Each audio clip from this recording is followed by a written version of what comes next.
How do you top a film that defied all odds by being this strange slasher horror sci-fi hybrid, while also making $80 million on a $6.4 million budget? Not to mention the fact that it put Arnold Schwarzenegger and James Cameron on the map. Well, I guess the answer is to make arguably the greatest action movie of all time, and one of the greatest films to ever grace a movie screen in general. From a director who didn't want to return, to Denzel Washington himself turning down a lead role for a pretty surprising reason.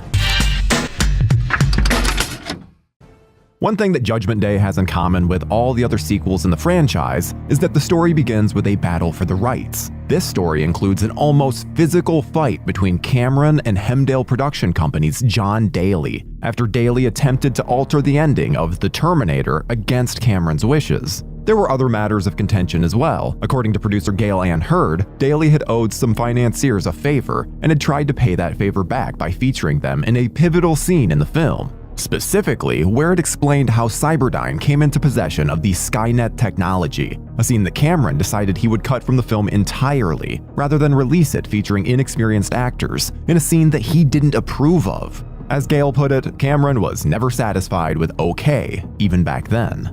Cameron wanted out from under the Hemdale Film Corporation, who he, along with Stan Winston, Hurd, and Arnold Schwarzenegger, were currently suing for unpaid profits from The Terminator. Enter Carolco Pictures, who would buy out the rights from both Hemdale and Hurd for around $17 million.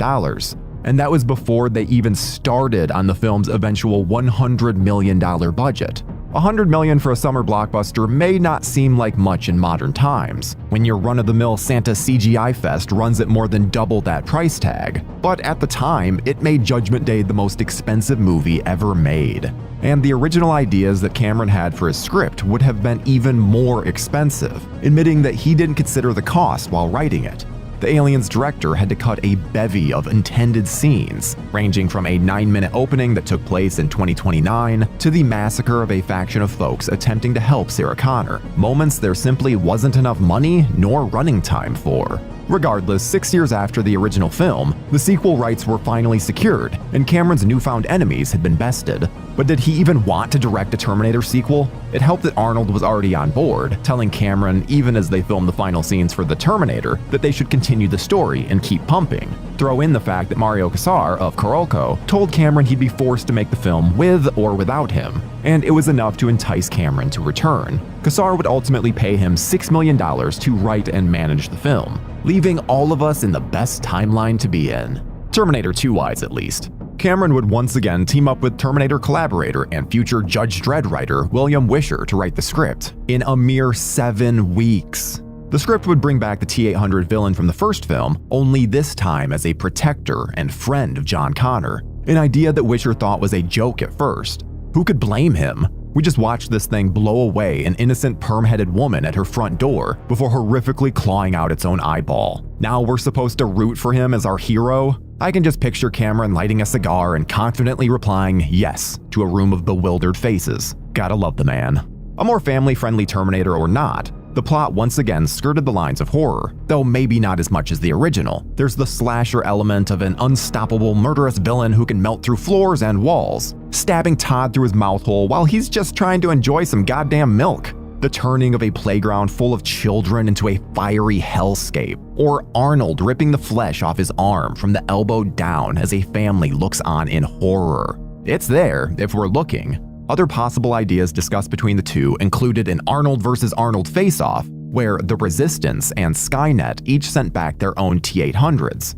Wisher found it boring, though it's something we would witness in some fashion in later sequels. There was the thought of bringing in a super Terminator for our newly minted good guy T-800 to face off against as well, but in the end they decided on the glorious and frightening T-1000, which Cameron employed a few unrealized ideas that he'd had for the original film to formulate. They decided that they would dress the T-1000 up as a cop, so that he could maneuver with greater autonomy and rouse less suspicion. Cameron had wanted a character that was a stark contrast to the physically intimidating T-800, explaining, if the 800 series is a kind of human panzer tank, then the 1000 series had to be a Porsche. Finally swinging the Earth's hottest bat, they made another perfect decision, hiring a mostly unknown at the time in Robert Patrick to play the role. Though Cameron originally wanted to cast Billy Idol, and would have, had a motorcycle accident not kept idle from accepting. The lead singer of the band Wasp, Blackie Lawless, was also at one point in the running, but was deemed too tall. No disrespect to these legends, but once again, we're living in the best timeline with Robert Patrick as the T-1000. Patrick had been living in his car and even battling a substance abuse problem at the time, and was thankfully able to overcome it, giving his all, knowing that he would have to be in peak physical condition for the role, not to mention butt naked on screen, in a moment that he would call the most embarrassing of his career. Hey, nothing to be ashamed of there, pal. Wish I had buns like that. At least you didn't have to pull a Kyle Reese and go raw commando inside a homeless dude's pants, right? Some things just don't wash away. The commitment paid off for Patrick, as his cold portrayal of the T-1000 would become one of the most legendary villains of all time. Wanting to keep the part's sanctity intact, Patrick would later refuse roles as other robotic-type characters, and even a Budweiser commercial asking him to return as the T-1000. The physical work paid off as well. Get this, the production would eventually have to up the speed on John Connor's dirt bike to keep a physically fit Patrick from catching up to him during the chase sequences. That's insane. Speaking of John Connor, the psyche of the character took inspiration from a surprising place: Jim Cameron dropping ecstasy. We call him Jim when he's high.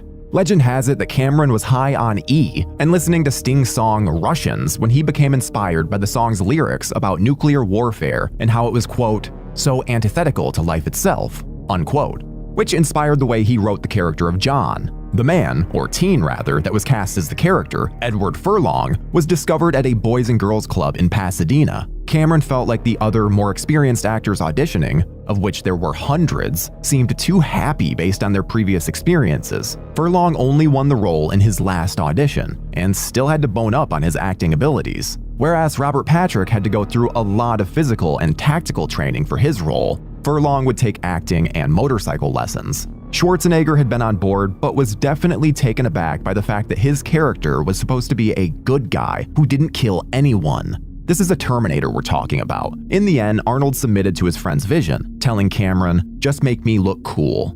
It helped that the actor would make more than $12 million for T2, most of which was paid off with a Gulfstream jet. It doesn't feel like it's mentioned enough what a transformation our Sarah Connor, Linda Hamilton, went through between films. Last time we saw her, she was an unknowing waitress forced into survival mode. When we meet up with her in Judgment Day, she's a hell-bent, emotionally damaged warrior full of scary, not to mention a physical specimen to behold. Something ironically offset by the fact that we find her caged by bureaucrats and face-licking IT professionals.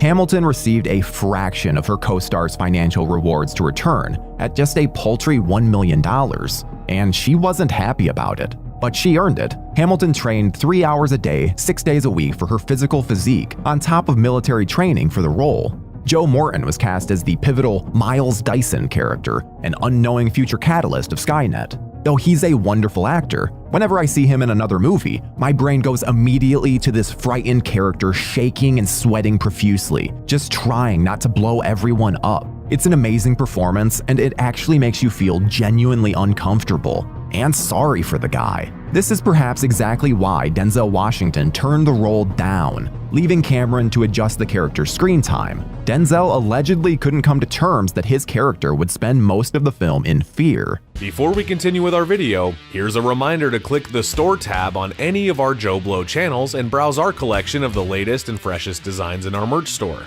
Go get you some. With the cast in place, Cameron and crew embarked on Los Angeles to film Terminator 2 Judgment Day under a very tight schedule. Locations included several notable LA spots like the Bull Creek Spillway and Santa Monica Place Mall. Scenes of 2029 and War and Ruin were filmed in an abandoned steel mill using burned wreckage from a 1989 fire on the Universal Studios lot. Not having the time for mistakes or adjustments on special effects, Cameron used toy cars and trucks to create pivotal scenes before printing the footage for storyboard artists.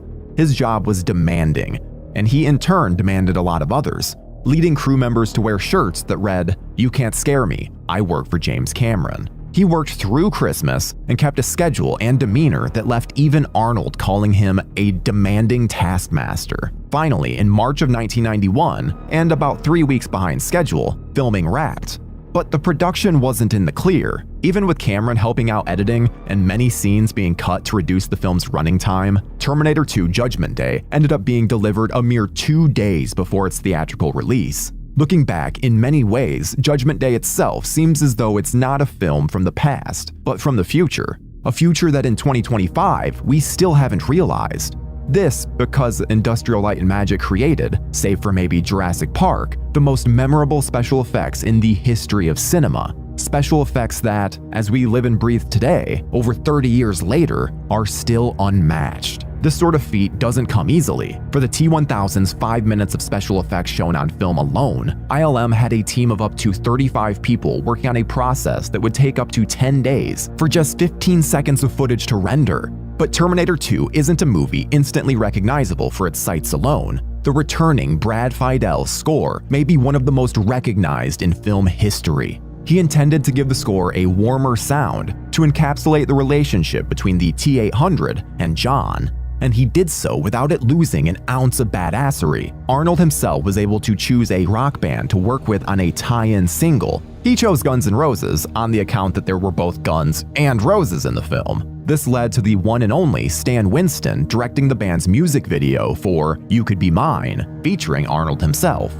Though Robert Patrick's unrealized idea for 9 Inch Nails' Head Like a Hole being added to the soundtrack would have been equally badass. Throw in George Thorogood's Bad to the Bone for the iconic bar scene, and we've achieved the sound of Terminator 2, a movie about to achieve the love and adoration of just about the entire world. In the marketing of the film, Stan Winston would again become pivotal, directing a $150,000 trailer showing a T-800 being put together. This trailer was aided by countless advertisements across toy and food merchandising, and it was hard to look anywhere in 1991 and not be excited for what was to come. But who knows if that was even necessary? Terminator 2 seemed destined to be a monster in the cultural zeitgeist of a 1991 looking for some heavy metal escapism. The movie was first screened at a couple of private showings that left the audience clapping for a full 15 minutes after the credits had rolled. Then, despite a metric buttload of great box office competition that included Backdraft, Robin Hood, Prince of Thieves,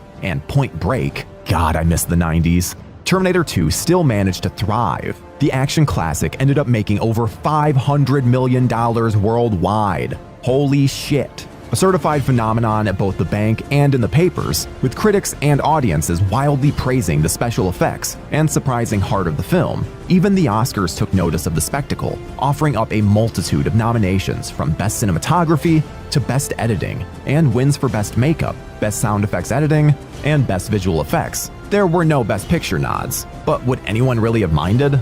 It's not a bad consolation prize that the Academy finally recognized horror that year, with The Silence of the Lambs taking home the top award. But let's be honest, Judgment Day doesn't need a Best Picture trophy of a little gold man for us to all know what we all know. And what is that exactly? That Terminator 2, at the time the most expensive independent film ever, predicted by many in the industry to completely bankrupt its studio, is now widely known as one of the greatest movies ever created. In the entire history of cinema, it is absolutely glorious. And that is what happened to Terminator 2: Judgment Day.